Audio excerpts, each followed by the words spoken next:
welcome Eamonn from lovely Perth, which I've never been to actually. Been to Melbourne a few times and Sydney and the East Coast, but not the West. What time is it there, Eamonn? It's 7 o'clock. Just to set expectations, 7 a.m. there. 7 a.m. Yes, correct. All right, dude. Well, I'll get out of your way. Thank you. Thank you, All yours. Thank you very much indeed. And once again, thank you very much for the impact you're making in the quantum computing sector. It's just wonderful to be presenting here, and I've lately been doing many presentations on different subjects, and this is a presentation talking about the course that I wrote as an introduction, if you like, to quantum computing, and that was in October of last year, and it's very much aimed at a new student entering the field. And what I wanted to do was look at the underlying quantum physics that's going on. To give you a bit of a background on myself, I have a master's degree in e-commerce, so I was involved with cryptography during that master's degree, and that introduced me to quantum cryptography, which tied up with my other area of study, which was cosmology. And cosmology, so back to the Big Bang. I don't know whether you guys are aware of the Big History Project, which is Bill Gates' initiative, and I think taught at many of your schools over there, sadly taught at very few here. I'm a certified teacher of that course, which is basically the evolution of mankind from the Big Bang to now. So I've written a book on dark matter. It's a novel actually, so I shouldn't give that impression. But, you know, the Big Bang, black holes, dark matter. I studied for years, and then I got on to quantum physics from that.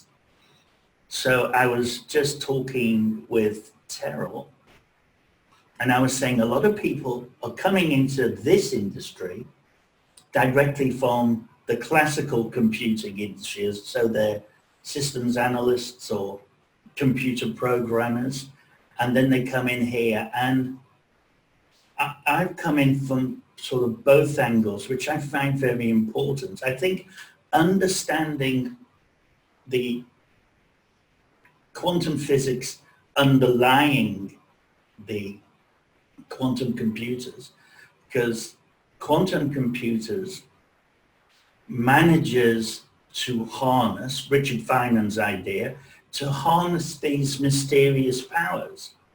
So I think one should know the mysterious powers. And a lot of us don't. In the quantum computing area, we're always saying, well, if you measure it, it collapses to 1 or 0 with equal probability. Well, what does that mean? Nothing else does that. So we shouldn't just accept it without understanding what's happening behind it, which is the collapse of the wave function, which goes back to experiments 200 years old. Professor Thomas Young did the double slit first. So this course, which I'll go through in a second, really aimed at engaging the student, telling them about these mysteries of life. When I live on a golf course, and I'm unfortunately often at the bar of the golf resort bar, and I'll talk to anybody who comes in, and all the members avoid me because they say, oh my God, there's Eamonn, you're going to get into a deep talk. Let's go and have a drink and talk about our golf game. Because I love to talk to people about, let's just say, quantum entanglement and superposition. And almost every time at the end of it, they say, how come I don't know that? And yeah, it's interesting. it's fantastic and really a mysterious subject. Quantum mechanics and quantum physics is a fantastic subject for young children to learn, and they get it. I have an 8-year-old, one of the sons of a fellow member at the club, and you know, he gets all this stuff, but we're not telling them. So I wanted to write a course that would give, first of all, the basic understanding of quantum physics, and then touch on all the quantum computing stuff that they will need to know. So let's get into it. So as I say, it's just people starting out on their journey. And I always say to people very early on is that very soon we're going to have quantum computers. We already have quantum computers, but very soon we're going to have quantum computers controlling things like, you know, the weather that we're reporting on, but control things like traffic systems. I think we're all aware that Volkswagen are at the moment talking about the traffic automation for an entire city, and they're trialing that in Spain. So let's just say, as a society, we are going to be trusting computers that are run in a way we have no comprehension of how they operate. Now, in a digital supercomputer of today, we know exactly what's happening. We have transistors that allow a current to flow or not. If the current is there, it's a 1. If there's no current, it's a 0. Then you have binary, and you know the rest we all know. But with these computers, they have entanglement, which we still have almost absolutely no idea how it happens. We know it's spooky action at a distance, but we're still talking about possible wormhole. Leonard Susskind, who is a very, very famous theoretical physicist, or you all may or may not know, but he's unbelievable. And he's still saying, look, we don't know. It could be a wormhole entangling people together. Because as we know, with entanglement, it means one subatomic particle here on Earth, and its twin, its entangled twin on the moon. And of course, China have done this in an orbiting spacecraft, the Odysseus. And as soon as you affect one, the other one's affected. It's non-locality. So it's like having an arm in Russia and a foot in India that are totally operating, and we simply don't know how. And these computers harness these forces to do mind-boggling computations. Terrell and I were just talking that when we have a quantum computer with 300 pure qubits, probably a century away, who knows, maybe it'll never happen, maybe it'll happen in 20 years. But when that happens, we will be able to map to every atom in the observable universe. Now that's how exciting everything is. So I talk about that first. Now, the pedagogical style I use is just engaging conversation. What I wanted to do was get students interested in the underlying beautiful, mysterious physics, and then see how we're harnessing that in the computer, and then be absolutely devoted to this industry as we all are. My coffee's cold, never mind. There are 8 chapters, there are 183 minutes, 48 seconds of video lectures. See how exact I am? I'm, my lovely girlfriend always says, Eamonn, you're just such a dreamer. and you never give details. Well, there's one. That's me being detailed for a second. And then with each chapter, there's a quiz. There's further links to research, which is either YouTube or a certain white paper, and Wikipedia. I have no problem with linking to Wikipedia. I'm not a tech snob.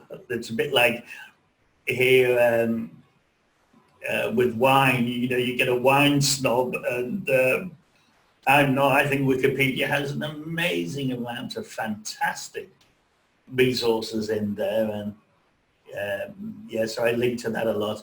And then I had a open discussion line that people could place comments, and we would have a one-on-one chat, which really helped. Originally, the course did cost 245 Australian dollars, and I had 150 people, students enrolled. I think there's about 250 now, and now it's available freely on the internet. So Terrell has quite generously given me 2 sessions, today and on Wednesday, and I hope you'll join me for both. Today, for the advanced audience here, I think it will be great for you. Anybody who's doing, writing quantum gates and quantum algorithms. Oh, by the way, Terrell, are you watching the questions in the chat room? Because I'm not, so just interrupt me at any time if there's a question. Okay, but people have the microphone option as well. They can unmute anytime. It's probably far better. Yeah, well, in that case, to everybody, please unmute yourself and ask a question.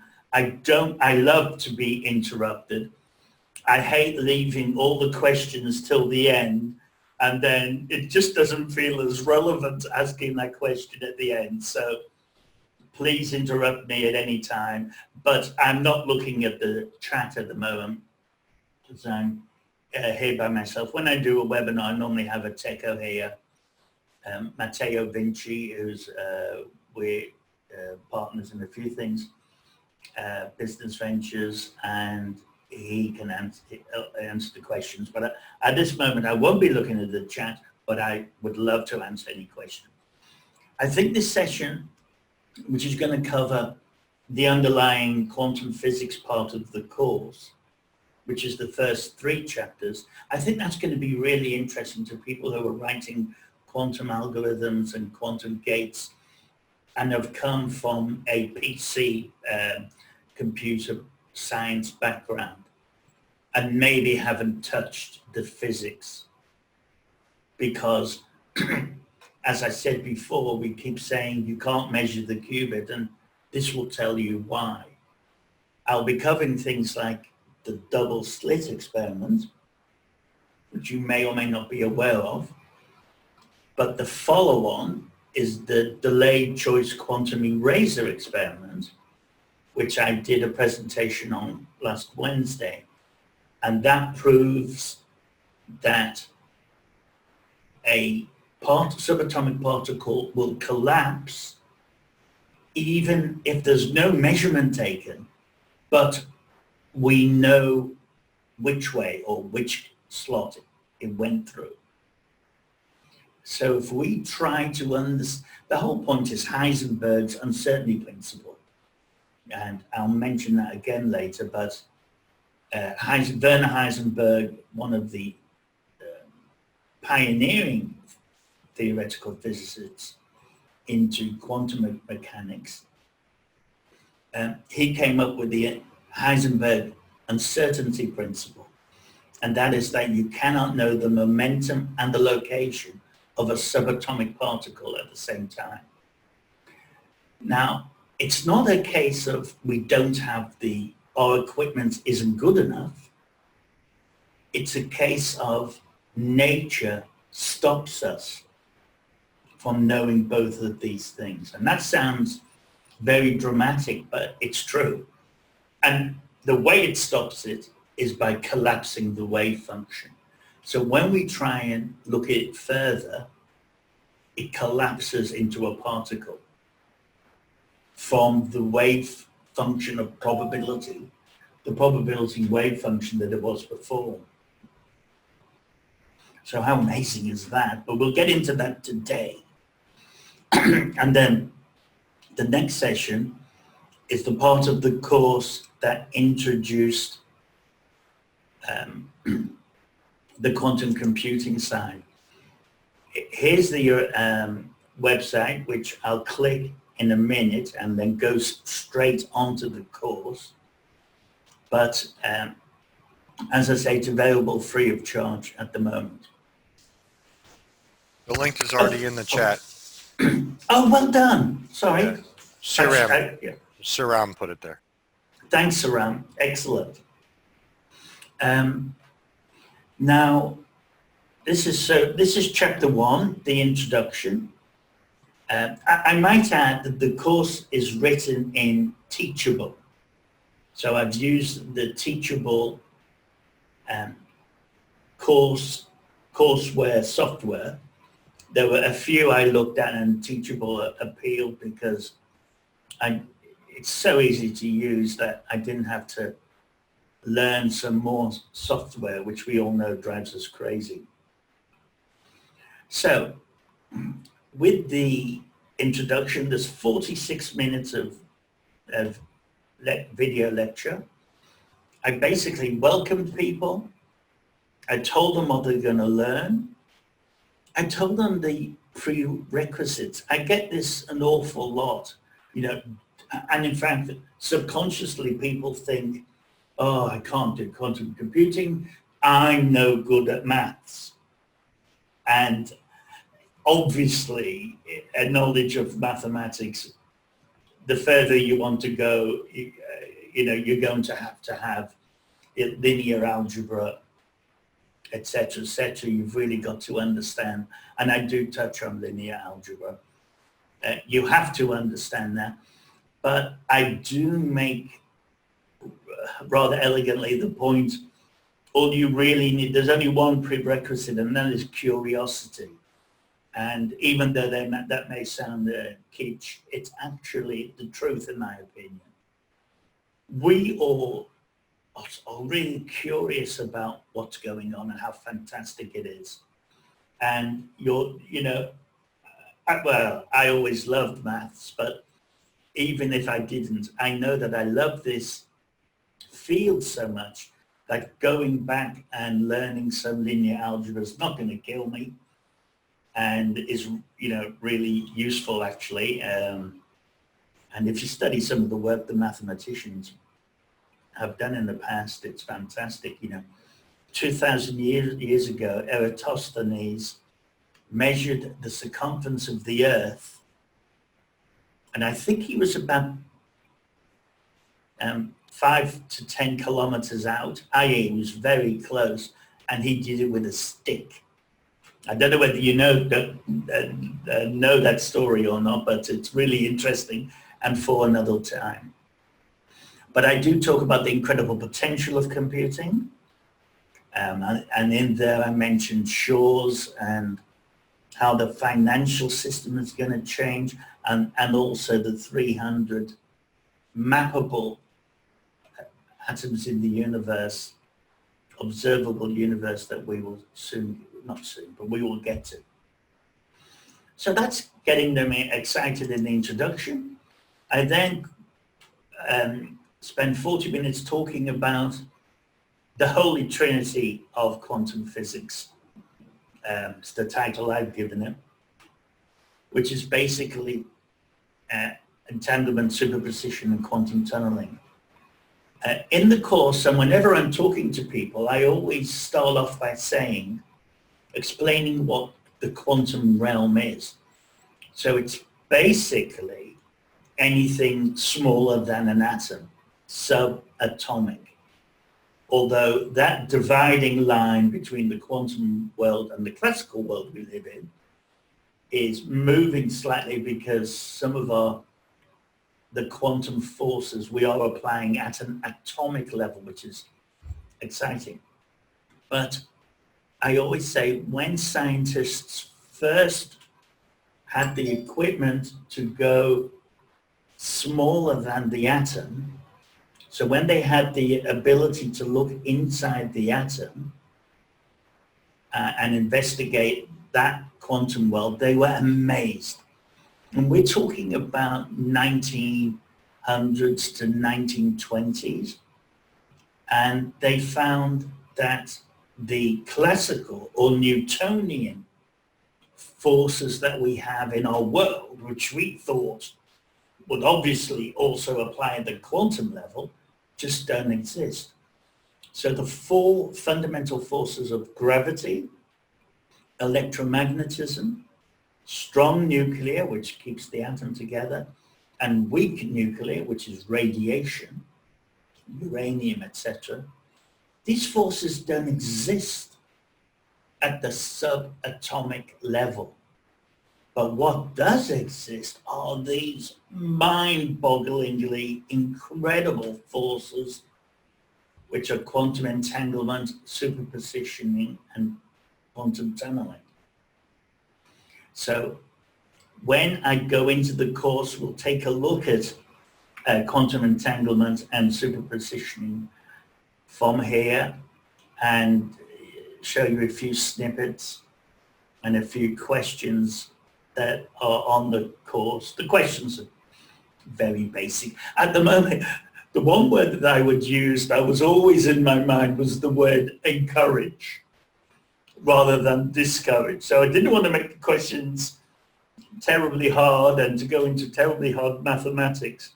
This is all about encouraging, and the feedback from my students has definitely been that I was fortunate enough to succeed in that. Not because of anything I do, but because of the incredibly interesting field that we're in. So, and then... Eamonn, can I ask a question? Of course you can. Who is this? This is John. Thanks. John, lovely to hear from you. And thank you for doing this for us today. On your previous slide, I've heard a fair amount about entanglement and superposition. I haven't really heard anything about quantum tunneling. Can you kind of briefly, I guess, introduce what that is, please? Yes. And can I briefly go back? I've got it. Oh, my key's not working for some reason. I was just trying to go back to the... Yes. Thank you for asking, John. Quantum tunneling is very underrated. It is used in quantum computing, but not tremendously. There's a simple way of understanding what quantum tunneling is. It is subatomic particles can walk through walls. They can go through solid objects. I might add that quantum tunneling and quantum entanglement are, I hate to use the word proved, but I will, but when I say that, there's probably a lot of still conjecture in the industry, but it's been proven that tunneling and entanglement account for bird migration and butterfly migration. You may know that I'm not a botanist, I'm not a studier of butterflies, but the red monarch, I think it is, travels halfway across the globe to the same spot, and birds do the same things we've never understood. And we've now proven it's quantum mechanics that's doing this.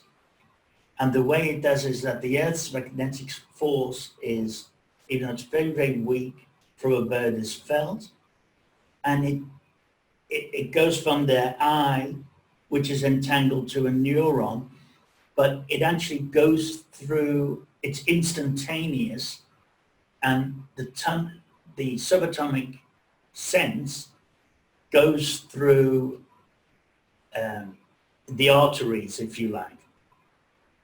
I haven't explained that very well, but it's yeah, it's, if you think of it as walking through walls. In fact, the problem with Moore's law, we may all know that Moore's law is now coming to an end. And the reason it is that the distance between transistors now is so small. I think, don't quote me on this, it's 3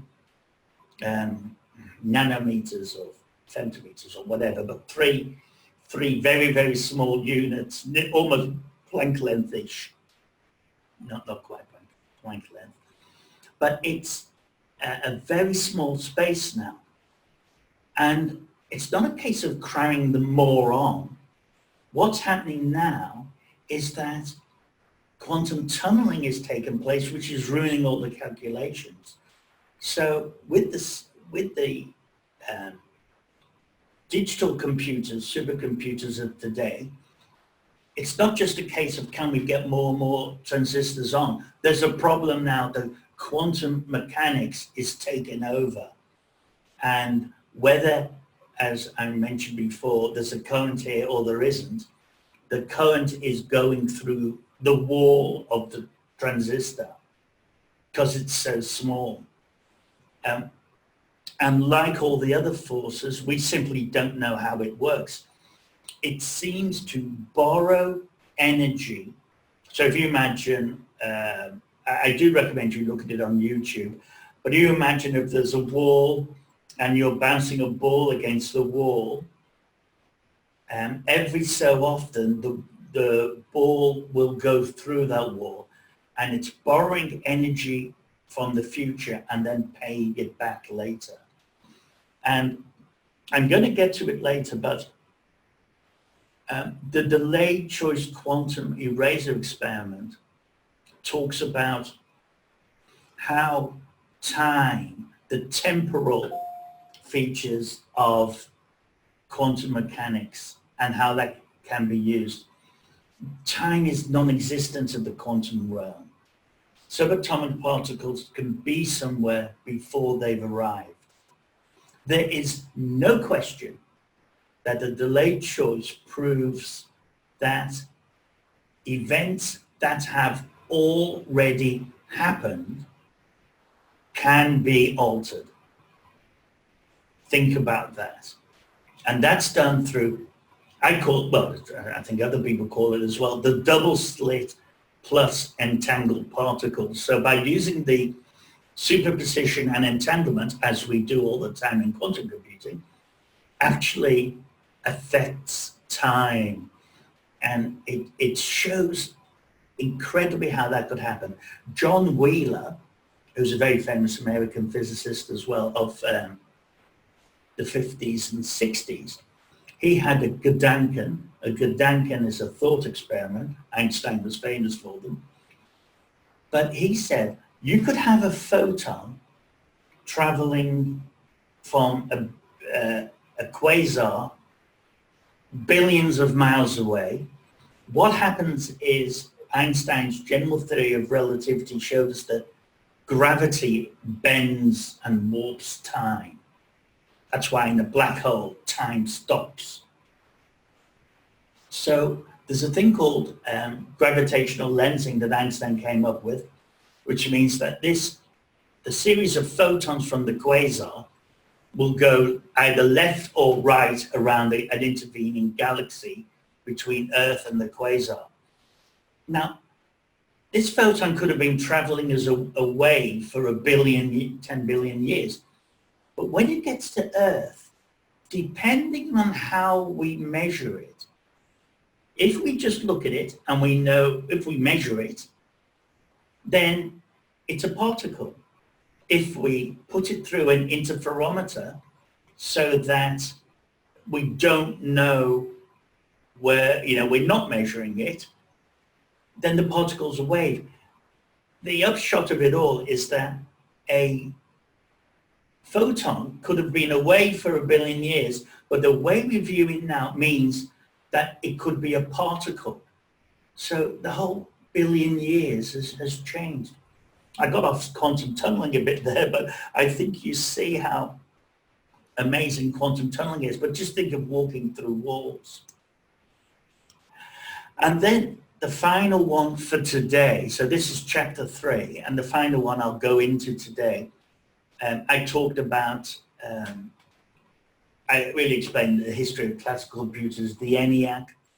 It depends if you believe the ENIAC or in World War II, Station X in England, Alan Turing and his work. I've written a paper on this actually for my e-commerce masters. Fantastic stuff. But we didn't know this stuff 20 years ago.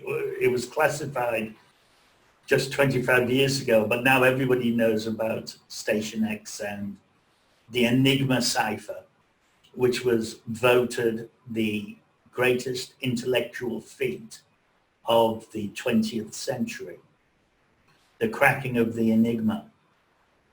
I'm seeing a couple in the chat. Please just ask a question, so unmute yourself and ask, and we'll certainly look at questions at the end.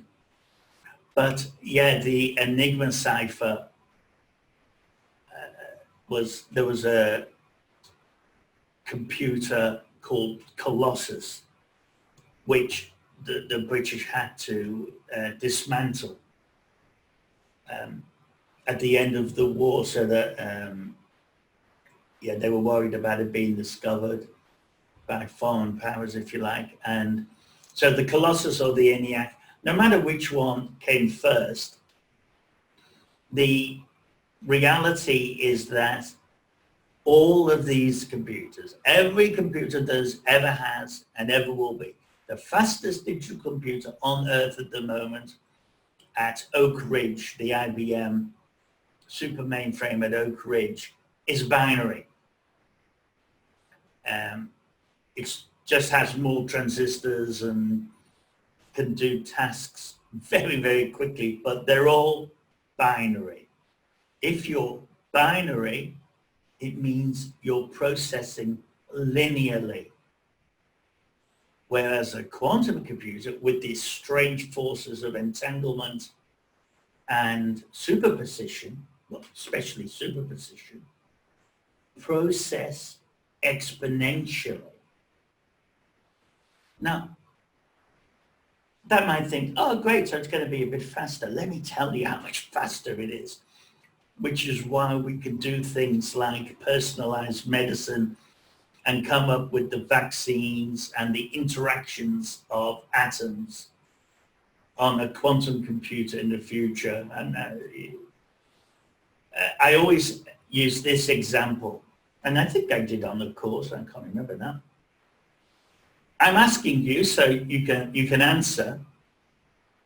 If you have a table and you have 10 places on that table, how many different ways, how many different place settings can you have with those 10 people at the table?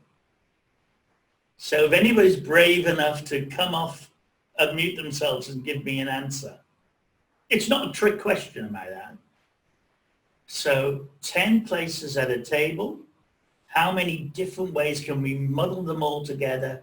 How many different placements of the 10 people can we get?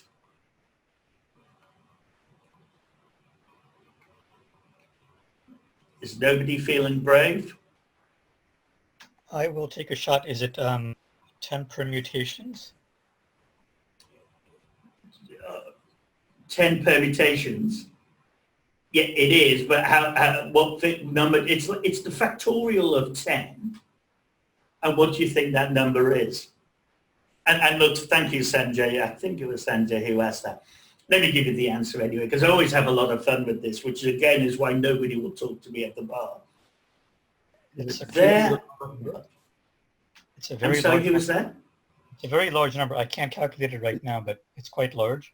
It's a huge number. When I first did this, I knew it was a large number, and I thought, oh, I'm going to be because people were saying, quite often you'll get people will say 100 or 500, and I said, no, do you know something? I reckon it's about 200,000.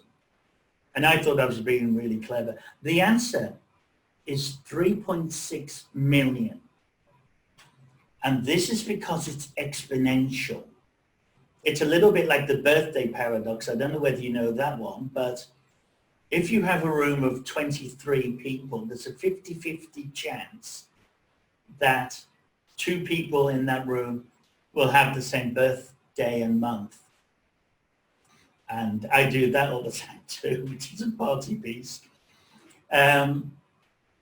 Because it's exponential. So just a table of 10 gives you all that. Now imagine an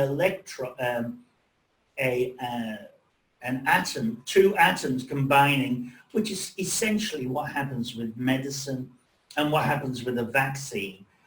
The vaccine, the ligand from the vaccine will come and share electrons, but it's got to know how to get in. It's got to know, it would be nice to know how the electrons simulate. But if it comes in with 14 electrons and already you have billions and billions and billions of permutations, and classical computers simply can't do them and never ever will be able to. They're intractable. I don't know whether you guys know about P versus NP. There are 10 issues that you get. I think it's $10 million if you solve one of these 10 issues. And one of them is P versus NP, so the polynomial versus the non-polynomial. And quantum computers are moving into that area, whereas like being able to simulate atoms integrating is irretractable. No digital computer, no matter how fast, will take longer than the 13.8 billion years of the universe to work it out. Whereas a quantum computer, because it's doing it as nature does it, it can handle, technically, theoretically, it can handle calculations like that. So how wonderful is that? And that's why quantum computing is going to be our only opportunity to solve natural phenomena like sequencing the genome, measuring weather patterns, and these, in 30 years' time, you'll get the weather for your street, and it'll be very accurate during the day because we will be able to simulate as it happens in a natural simulation exponentially the way clouds will entangle with each other. I can talk for, it's 40 minutes, okay, I'm going to do probably another 20 minutes, but I'll go through these slides pretty quickly because this is for next week.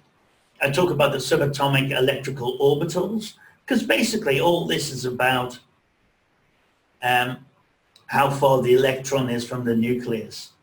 I talk about Boolean logic, probability and stats in a very, just an overview obviously. And then I talk about complex and imaginary numbers, the square root of minus one, and linear algebra that Tel went over very well the other day. I then talk about the single qubit, multiple qubits. I talk about Gates, Deutsch's problem. I emphasize a lot. I'm a great believer that if you understand Deutsch's problem, you will understand quantum computing. It's, it's all about the oracle and how, again, it's not multi-processing, it's the fact that it's exponential processing. Shor's, Grover's, different types of qubit, the wonderful Majorana, and I'm very big on the Majorana. The Majorana fermion is, and a fermion is just it's a hadron. You've got 2 types of fermion, a baryon and a meson, and these are just subatomic particles, which is part of the standard model, which you all may be aware of the Large Hadron Collider in CERN, which is firing subatomic particles into each other. And we're finding these super exotic particles which have incredible properties. But the Majorana is actually a particle that is its own antiparticle. What does this do? This completely, well, I shouldn't say completely, this seriously mitigates noise, because we all know an antimatter and matter cannot touch. So the Majorana protects itself, if you like. And the Majorana is part of the topological qubit. It's what Microsoft is using. Now, a question I didn't address in this course, and I've read a lot about it now, though, is the race is on for which hardware and which qubit's going to win, if you like. I'm a great believer that at some stage, it all comes down to scalability. Now, the superconductive qubit at the moment is, out the gates fast, if you excuse the pun. Excuse me. And you've obviously got the ion trap from Honeywell, which is fantastic and doing fantastic stuff, and has, they've all got 55 qubit systems and more and more.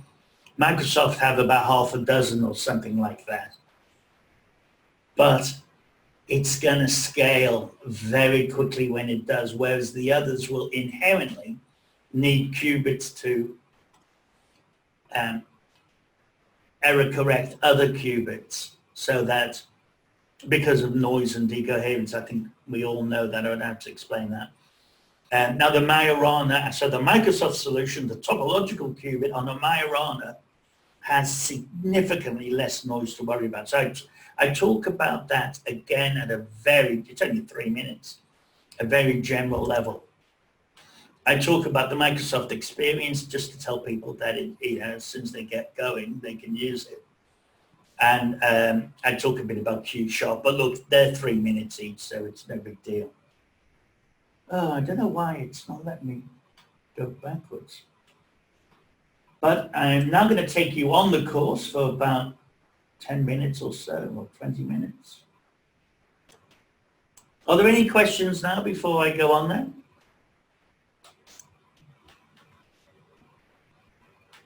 Okay.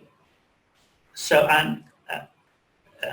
sometimes the connection's a little bit slow, so I hope this is going to visually work for you. Terrell, please tell me if it does. So I just click the link. I come to the course, and this is what one will see. Actually, it's not what one will see. This is, I have all the access to the admin, etc., etc. So anybody? It looks okay. Thank you, Terrell. Are you saying I look okay? That's very, very kind of you, yes. I said it. Nice try. Yeah. Hey, I'll do anything to get a compliment. Yeah, so we have this is my screen. You look marvelous. Oh, look, I feel better already. Thank you, Terrell, and so do you, incidentally. So, but basically, after you've enrolled, which is obviously the usual process of password, etc., it comes to this screen. You can see how much you've completed. And by clicking here, we go on to the course. And here you see all the chapters that I've just explained to you.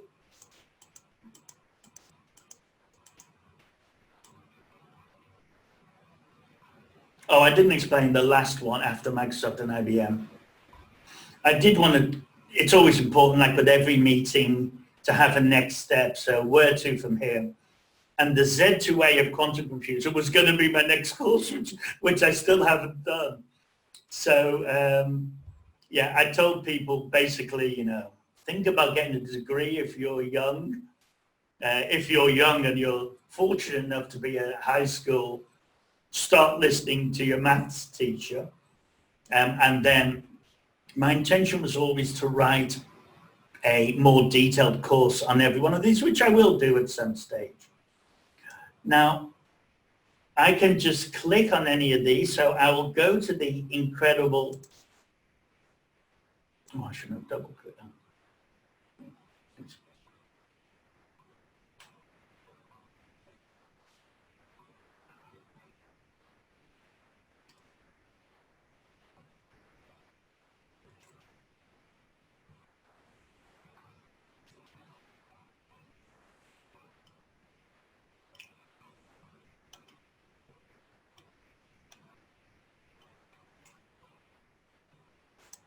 Okay, that's just a little bit of video there. So it's all, you can see the casual way I talk through the whole 25 minutes or whatever it is on the potential. And I didn't do this on purpose. It's the way I am.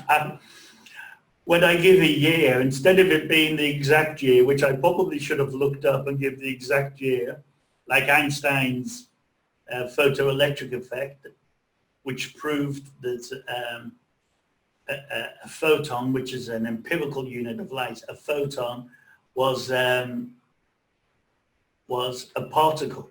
He proved it, even though it had already been proved in a double slit there was a wave.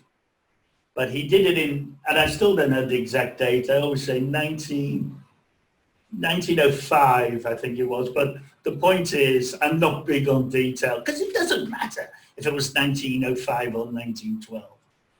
I'm just going to scroll down here now and go to entanglement. And then I'll show you the questions and the notes and that sort of stuff. Now, where's my entanglement? Here it is. So you can see that in the left bar, I can easily, this is teachable.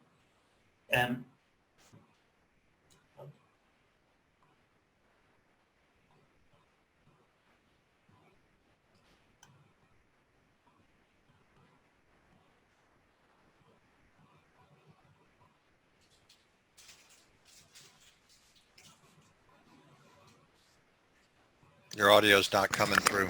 Oh, the audio's not coming through for that. Okay. Yeah, they do, but when you go back to share screen, and when you select the Windows screen to share, on the bottom left-hand corner is a checkbox for sharing sound. Oh, really? Yeah, just go ahead and bounce to shared screen, and it'll work fine. Okay, tell me how to do that, please. Cancel the share screen, and You then want to stop sharing? yeah. And then go into shared screen again. Yeah. And then it'll show you a bunch of windows, right? You select the window that you want to share. In my shared screen, it's just, oh, yeah. And then on the bottom left-hand corner, there's a checkbox that says share the use the Share sound. computer sound. Bingo. And then now share. Yeah. Should work fine. Give it a try. I am.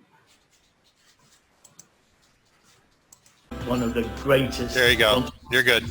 I knew you'd be useful at some stage in my life, Terrell. Well done. But basically, Mission accomplished. Mission accomplished, yeah. and alive until you look at it.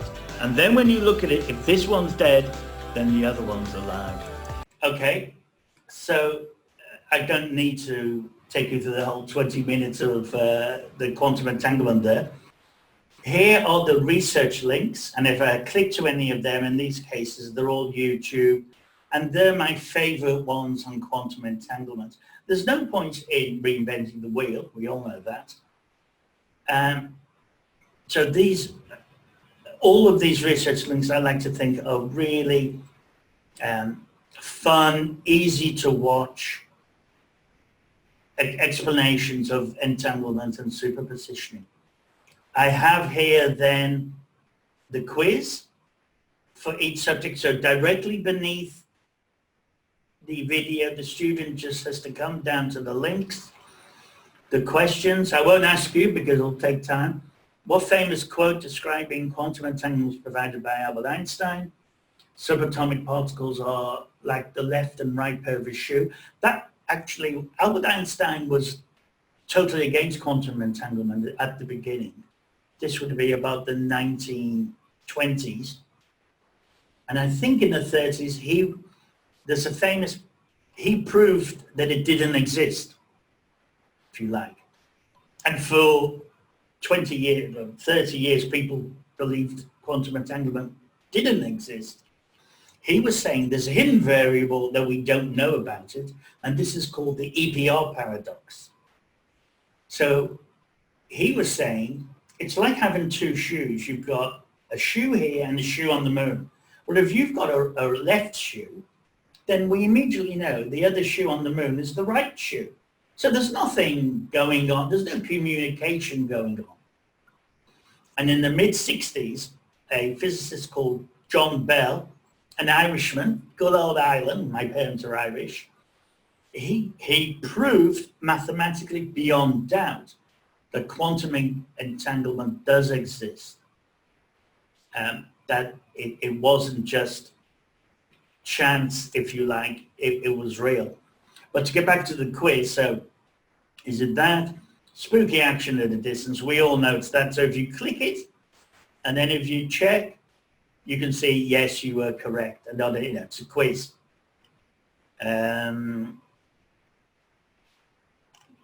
So that's quantum entanglement. I'm pretty much near the end of it now, but I will go to superposition. Today's standards very, very primitive. The question was, and the question had been asked for many years, is light a wave, like sound or water, or is it a particle, like a bullet? Okay, and again, there's questions underneath that. In the double slit experiment, when both slits are open and no measurement takes place, what formation of light is captured? God, I don't know that. No measurement, so it's an interference pattern. This would be embarrassing if I got it wrong. Yeah. So there's the quiz and there's the research links, and then, that's basically it. So Terrell, it's 5 to 8. I'm just about done now. Okay. You think you're done until a bunch of questions come flying your way. Anybody? I don't want to, I'm a university professor. I don't want to call out names. No, well said. I have a few in mind already. You know who you are. Go get them, Terrell. Oh, no. I don't get paid to pick on these people, so I'm not going to pick on them. This is not my natural state. Any questions, comments, folks out there? Okay, I've got one. Say a quantum computer could compute something above exponential, say x to the x power. Where could it write the answer down? Because you could have the answer take more bits than there are particles in the universe. George, if that's you, look, you're absolutely right. Your question effectively is saying nature operates at an exponential level. So for it to be a greater mathematical process of that, yes, you can't write it anywhere because every atom is taken up. You're right. But what I would say is let's think about what it means. And at a slightly smaller level, where you can write it somewhere, it's the matrix, isn't it? Which people love to talk about. It's the case of having a simulation, which is what medicine is, personalized medicine will be. It's a simulation of a universe. I mean, again, what they say, the greatest simulation that quantum computers are going to make is understanding quantum physics. So simulating quantum physics is going to be one of its greatest things. And a simulation that could simulate a universe that people are as cognizant of the universe as we are of ours. So that's a bit mind-blowing. I might just say, slightly off track, but thanks for that great question. I was talking to Terrell about this before I began. You've got the double slit, then you've got the delayed choice quantum eraser, which I do mention in the course. And I'd love to maybe even set up another webinar, Terrell, on the delayed choice quantum eraser, because people doing quantum computing algorithms need to know about that physics at that level. But only 1 year, and the delayed choice is only, it was done in the year 1999, it's only 20 years old. But a year ago, and if you can please try and listen to this, a year ago, an Italian guy, Massimiliano Proaletti, at the University of Edinburgh, what he did was he manipulated entangled photons, and it's called Wigner's friend. Look that up on the internet. WIGNER''S friend. And it's an experiment where essentially he used entangled qubits and then remotely one of the photons is collapsed. So somebody looks in on that photon and measures it, but the other guy looking directly at it doesn't measure it. So the remote person measures it, puts the answer on an atom. So for that remote person, that photon has collapsed and is a particle. For the other guy observing it, who hasn't measured it and hasn't observed it, I shouldn't use that word, it is still a wave function. There are two realities in our universe. Now, you can prove whether and this is using, oh, well, it doesn't matter what it's using. You can prove if the particle is a wave function. So Massimiliano, and I've asked him to come and do a presentation. He'll probably won't even reply to me, but he proved that for one person, the photon was collapsed. And for the other person, the photon wasn't. It was still a wave function. There are two realities. Now that is huge. There's an interpretation of quantum mechanics called the many worlds interpretation by Hugh Everett in the late 60s. He was laughed off the park.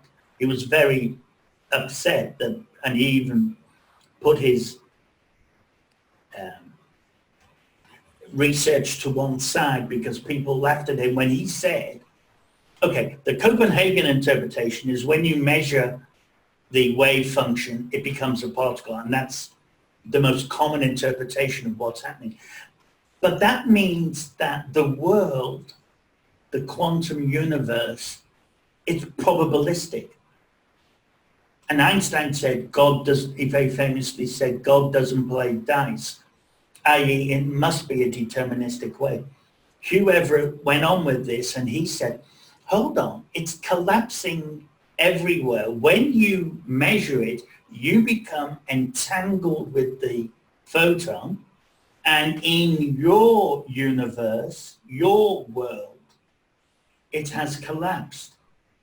But in the other worlds, it hasn't. It's a bit like saying, so it's the many worlds theory where everything that could possibly happen has happened. Now you can imagine how big that would have to be.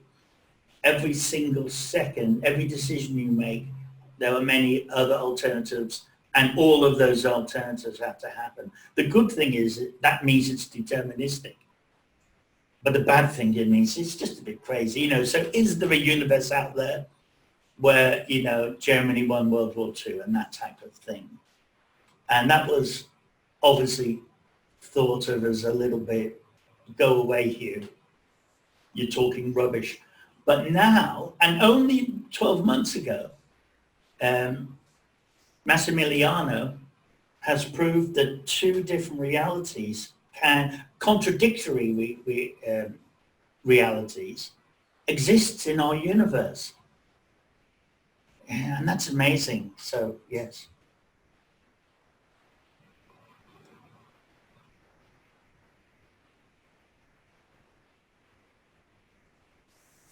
Thank you, Eamonn. I really like your style of presenting, and I like your answer to my rather silly question, which is that maybe nature doesn't go with these super exponential problems. Well, first of all, George, what a lovely thing to say about my presentation style, and that means an awful lot to me, especially coming from you. So thank you very much. I love it, and you know, I'm enthusiastic about it, I guess. And of course, your question wasn't silly. No such thing as a silly question, but there is a silly answer. But yes, it's just showing that we really don't understand the empirical reality, the laws of the universe, because they're quantum. Again, I'd like to say this is a perspective. We think we live in the real, people will say, well, in the real world, this happens. Oh, and this is what happens in the quantum world. It's the other way around. The quantum world is the real world, and we are using components of that to have our world, which doesn't answer everything. It's a bit like on the electromagnetic spectrum. Visible light is only a very small portion of it. And yeah, it's like us saying there's no such thing as a microwave. Well, obviously there is. So yes, we're trying to learn about the quantum world because it is the fundamental law of the universe. And the thing is, it's so unbelievable that we're really not getting too far. And maybe that's not fair to say, but in 100 years since Einstein's day, in his Annus Miraculous, I might add, he did 4 university white papers in that year. He got the Nobel Prize for the photoelectric effect. But most people just do 1 in a lifetime. He did 4 in 1 year. The special theory of relativity, which proved that time is relative and different for everybody, and space-time. And then he did the Brownian motion and one other. But he did the photoelectric effect, which proved a subatomic particle was a quanta, was a bullet, was a particle. And he said, look, I've proven this, yet I don't understand the double slit because that shows it's a wave, and that's where wave-particle duality came from. So any other questions? I had a question. Hi, Sandy. Hi. Thank you for sharing your knowledge through this course. Thank you very much for that. And I had a question in terms of, in your course, have you shared any use case which might just show the difference between classical computing versus quantum computing? I know we can't use quantum computers as of now, but did you show any use case for us? Yes, I did. In the area where I spoke about, in fact, I think it should be on the screen. Yeah, it's all about 1 and 0. So that was a comparison, Nat 11, just under 12 minutes. That was a comparison between classical computers and how they work. And I talk about the ENIAC and Colossus and how it went from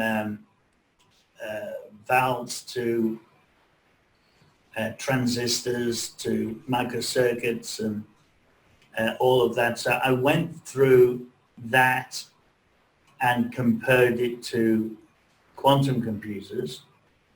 I might add, I'm sure we all realize we do have quantum computers now. Obviously, they're just very, very basic. I mean, so was the ENIAC. You know, it could only do a few very basic computations back in 1945. But it was only 60 years later where they became, you know, well, not even 60 years, where they became supercomputers. And we obviously can do the same comparison now. At the moment, we talk about Shor's, but, and please, anybody here, correct me if I'm wrong, it wasn't long ago that the fastest quantum computer, the greatest factoring that it could do was 15. So it could factor 15 into 3 and 5, the 2 prime numbers, because RSA, which is the encryption on your ATMs, your FPOS, your social media, almost 90% of internet stuff is encrypted with RSA, which is done on factoring. Computers are very, very good at multiplying numbers together. They do that immediately. What they can't do is find the 2 factors of a huge number quickly. They literally go through, is it 1? No. Is it 1 and 1? No. Is it 1 and 2? No. Because they're binary. And Shor manipulated factoring into something that became computational. But we're only factoring 15 at the moment. I have read and heard that they can do more than 15, but that's actually a little bit of a cheat. It's not doing it in the pure way of factorization. So, but it doesn't matter. I guess it just gets back to the yeah, I did do a comparison of some sort, but I'd love to do it again a lot deeper now. And it gets back to the P versus NP. So what you get $10 million for, I might add, is if you can, it's easy to multiply numbers again. It's exceptionally hard to find the factors. And as soon as you find the factors, you can check it by multiplying it together. And yes, they are the factors. So maths community, scientists are trying to find out an easy way of the way that to prove it is easy. Why isn't it easy to find the factors? There must be a formula or something that can do it. And that's what Shor's does in a way. Okay, thank you. A pleasure. Thank you, Sandeep.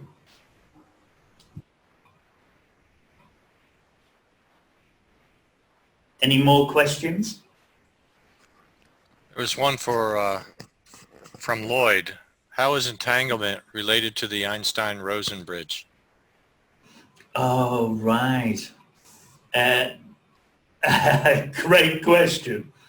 The Einstein-Rosen bridge is like where the wormholes meet, if you like. I mean, that's a very general. And Rosen, by the way, was in the EPR paradox. The E stands for Einstein and the R for Rosen. They did a lot of work together. The answer to that is that no one knows. And that gets back to when I mentioned Len and Susskind talking about how they may be connected through a wormhole. But it's all supposition and there's no evidence to back it up. And Leonard Susskind would say that himself. You know, he'd end up saying it could be an Einstein-Rosen bridge, it could be Bond, it could be this. He said, but who knows? Because we don't know. And soon it's possible we could be controlled by quantum computers, and we don't know how they work. So there's a suspicion and experiments happening all the time to see if there is a link, a connection, if indeed that's, we're talking about what non-locality, how can something, and by the way, it's not just on the moon or circling the Earth. We're talking, it could be at the other end of the universe. So imagine the importance of that for quantum key distribution and quantum teleportation to the other end of the universe. I'm being a bit Star Trekky here. It's obviously not the same thing. We can talk about quantum teleportation at a different time. But entanglement theoretically happens at the other end of the universe. And the important thing is it's instant. So the only way that we can possibly start to explain that is that there must be a connection of some sort. If we change one this way and then the other one changes that way. And the Einstein-Rosen bridge, the wormhole, all of that is the way that it happens, but there's absolutely no experimental evidence of that. But who knows is the answer. We don't know.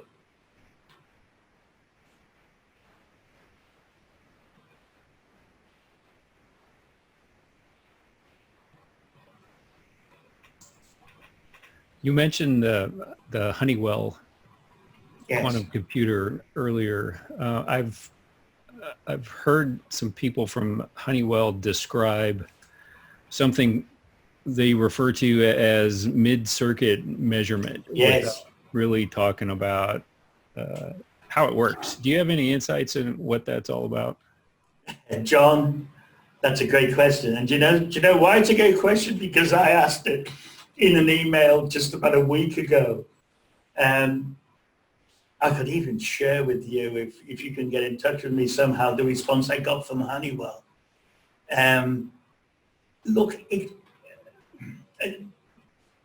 I haven't a categorical, definitive answer to the question because, as I say, I asked it only about a week ago.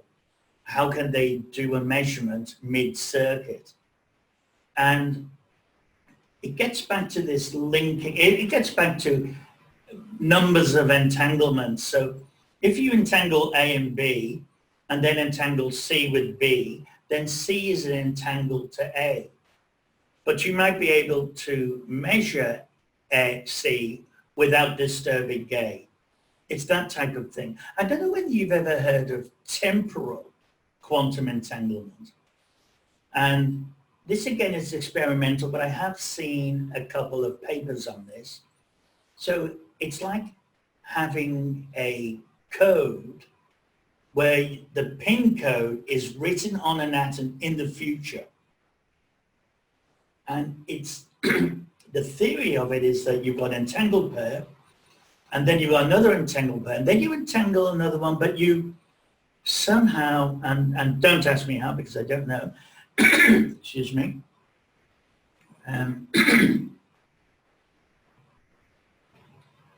somehow at some stage you entangle a couple, but you keep them hidden from each other. So the entanglement is not uncovered, if you like, and then you, in the future, entangle with that photon. And what it essentially means is that you're entangling the end photon with a beginning photon, so they're entangled over time. And I can't remember the experiment, but they seem to think that they had proven that that could exist. But my only answer, John, which is a great question, is that it's this, that they're entangling it, they're measuring one, which somehow doesn't affect the original measurement mid-circuit. But it is a very big leap forward. Terrell, I don't know if you could answer that better than I did, or anybody. Hey, man, I'm just in the audience on this one. Yeah. On that question. Look, mid-circuit measurement is obviously very, very significant, because it effectively then means that the no cloning theorem, even though the no cloning theorem will always exist, we can effectively work our way around the no cloning theory, which would be wonderful. So I did ask them, I did get an email back, very polite and very informative. They sort of said a little bit about what I just said. So it's the process of entangling, and at some stage you can measure one of the original entangled photon without disturbing the entanglement process. It's a workaround, let's call it.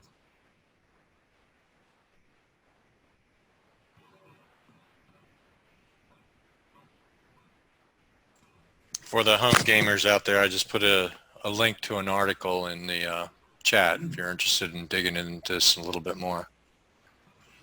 Into the mid-circuit? Yeah. Oh, I'd love to see that. I don't think I've got access to the chat, but yeah, that's a good article, I'm sure.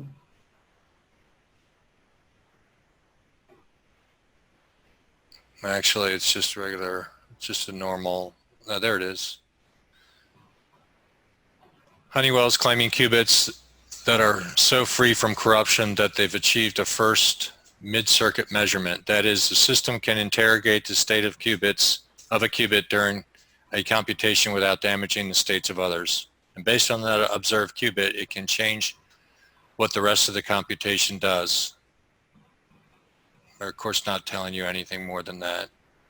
It's the equivalent of an if statement. Yes, that's basically what I received in the email. Yeah, probably cut and pasted. Yeah, yeah. That's a good question. Next time you go up against a Honeywell technician. Absolutely. Yeah, that's a good question. They use the iron trap, of course, as one of the matters. That would be profound. Yes. All right. Anybody else? Yes, I have a question. Can you hear me?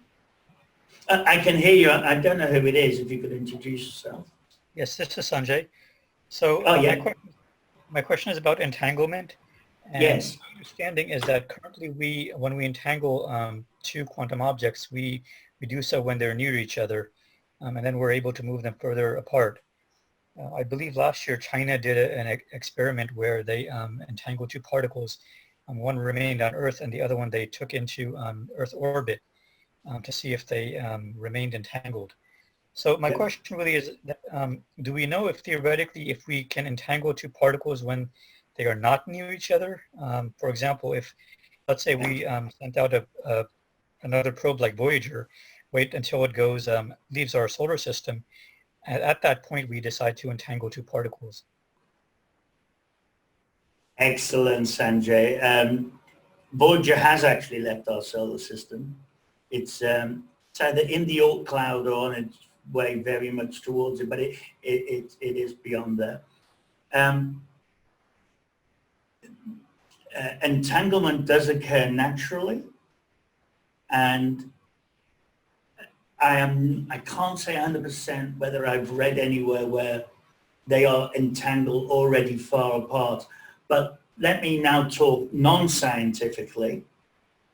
But there is a belief called universal consciousness, is that we are all one wave function.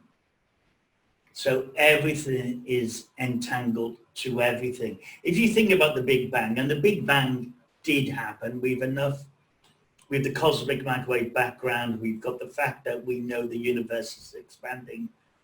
Thanks to Australian scientists, we know that that expansion is actually accelerating because of dark energy. But, sorry, I've lost my train of thought now, that'll teach me. Yes, at the moment of the Big Bang, which at some stage must have been a subatomic particle, everything was entangled and then it exploded outwards, negative, repulsive gravity, which is the inflation theory. There wasn't a Big Bang, it would have been a mess. There was a huge inflation, which is basically repulsive gravity, dark energy. But no matter what, everything was at one stage entangled to each other. So there's a belief that's never been experimentally proved that everything is entangled to everything. We are entangling trillions of subparticles with trillions of particles. So there's a BBO crystal, which means that we can entangle them easily. But they are next to each other and then taken far apart. I think that's a great question. I know that entanglement, I would say the answer to that is that we have shown that entanglement can occur naturally between distant subatomic particles, but I'll have to research more on that because I've wanted to know that myself in the past, because that really is very significant. I know that it occurs naturally. That's been proven. So if it occurs naturally, it sort of means that it's not going through the BBO crystal.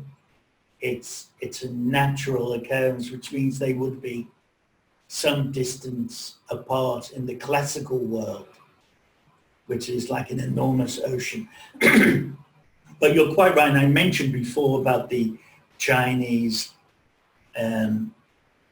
orbiting vessel, the Micius, M-I-C-I-U-S in English, which was, phenomenal and which was repeated just about a month ago. So there is this big quantum race going on. China are putting, as we know, $10 billion into it at the moment. They're saying to the US that, let's have a bit of a race to this. And they have done that teleportation where they've completely replicated a subatomic particle on Earth and reproduced it in its entirety on the Micius through quantum entanglement. But technically there's no limit to the distance, and whether everything is entangled to everything is not a ridiculous concept, I might add. But then that leads to the universal consciousness. I am you and you are me. We just don't know it because in the neighborhood of the wave function we never touch. But as I mentioned before, there can be different realities. So there can be different universes, and there can be entanglement between those different realities. And we are all just one huge wave function. And when you think about it, that's actually the most logical explanation of the universe. I'm going to record that statement you just made about we are all just one big wave function and make a t-shirt out of it. Yeah. Oh, let me completely qualify by saying, this is conjecture at the moment. It's not scientifically proven, but Massimiliano's work is very important on this idea that there's only one universe and I witness a different one to you witness. In fact, John Lennon summed it up, didn't he? When he said, I am you as you are me, as you are we, and we are all together. So maybe he knew something we didn't. I'm from Liverpool, by the way. I think we got to end on that John Lennon tune. Yes. Any last minute comments or thoughts, anybody? Goo goo bajoob. Yeah. No, Terrell, we definitely should end on that. Actually, I think I'm going to take the presentation tonight and play it backwards in case Ron's given us any special messages that in his universe might translate to my universe. Yeah, but I can talk like that, you know. I can talk like that anytime I want to because I'm from Liverpool. All right. Well, thank you very much, Eamonn. And also let me send a shout out to Helen. Thank her very much for keeping the information in this event tonight being pumped out to the chat in the events. So that's always she's always very helpful in a very special way. It never gets any credit or she gets credit for it, I guess. But thank you, Helen and Eamonn, and thanks everybody tonight for dialing in. Eamonn, let me check Quantumapalooza to see when you will be back. Let me see. It's on the 7th. The 7th, yes. 7 p.m. U.S. New York time. Correct. 7 a.m. your time. So. Correct again. Okay. We'll see you all next time. Thank you. Eamonn again. Thanks. Thank you. All right. Good night. Or have a good day. Cheers. Yes.